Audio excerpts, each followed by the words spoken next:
তুমি লোক সে তো কর্ম করে খায়, আর দোষ তুমি তো আজীবনে তুমি মাজুরগিরি করে খাও। দোষ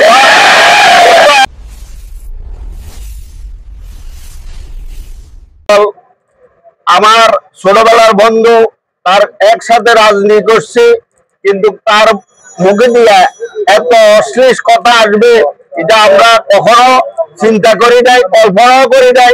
যে দোষী একটা দলের নেতৃত্ব দিচ্ছে, দোষী বেরিয়েছে, হাজার হাজার লোকে আগায় আসছে। তবে দোস্ত, তোমাকে একটা কথা বলি যে জসিমের যদিও মূর্খ নিয়ে তুমি কথাবার্তা বলছো, জসিমের অবস্থানে তুমি এভাবে তুমি কত বড় শিক্ষিত তুমি দেখাচ্ছ। জসিমের ডাকে হাজার হাজার লোক এখানে আসে, আর তুমি দোস্ত ডাক দিলে কত লোক আসবে। তুমি লোক সে তো কর্ম করে খায়, আর দোস্ত তুমি তো আজীবনে তুমি মাজুরগিরি করে খাও। দোস্ত একসাথে চলছে, তোমার মুখ দিয়া এই ভাষা আসবে অন্তত আমি এটা আশা করি নাই।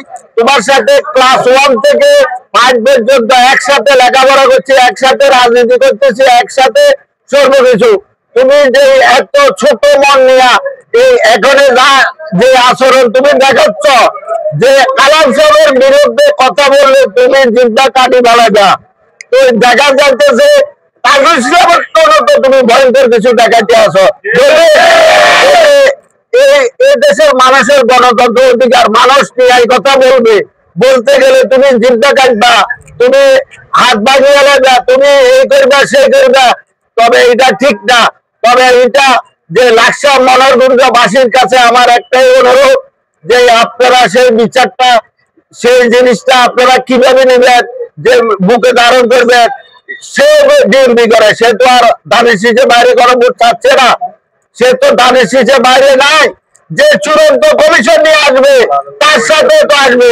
তবে বাদল দোস্ত, তোমাকে আমি একটা কথা বলি, তুমি আমার দোস্ত মানুষ, যে আমি তোমাকে ছোট করে দেখতেছি না। তুমি আগের থেকে তুমি ডিএমপি করো, তবে তোমার মুখে এই অশ্লীল ভাষা আসবে আমি এটা কখনো চিন্তা করতে পারি না। মানুষকে মানুষের মতো মূল্য দিও, সে হলো নেতা।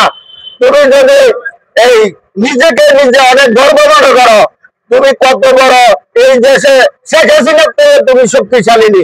তুমি কালাম সাহেবের বিরুদ্ধে কথা বলে তুমি জিব্বা কাটিয়ে লাগা, তুমি এত বড় সাহস, তোমার পিছনে কে কে দিছে, কে সাহস দিছে?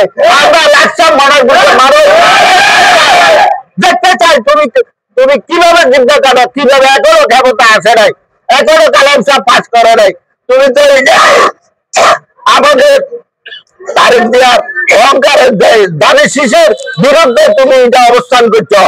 তুমি অতীত করছো, তোমরা যে 2008 সালে তোমরা একদিনের লাই নৌকায় নৌকায় উঠে তোমরা ধানের শীষকে কবর দিয়ে দিছ, আজিম সাহেবকে ফেল করাইছ। আমরা 17 বছর এই হামলা নির্যাতিত সর্বকিছু হয়েছি এই 17টা বছর, যে আমরা নির্যাতিত।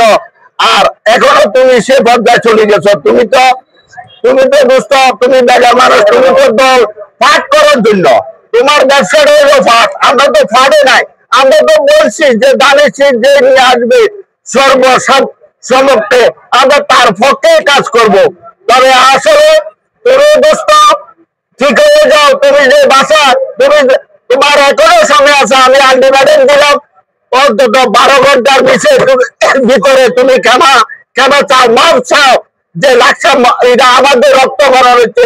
যারা বিএনপি করে লাকসাম মনোরগঞ্জ সবার বুকে রক্ত করা হয়েছে।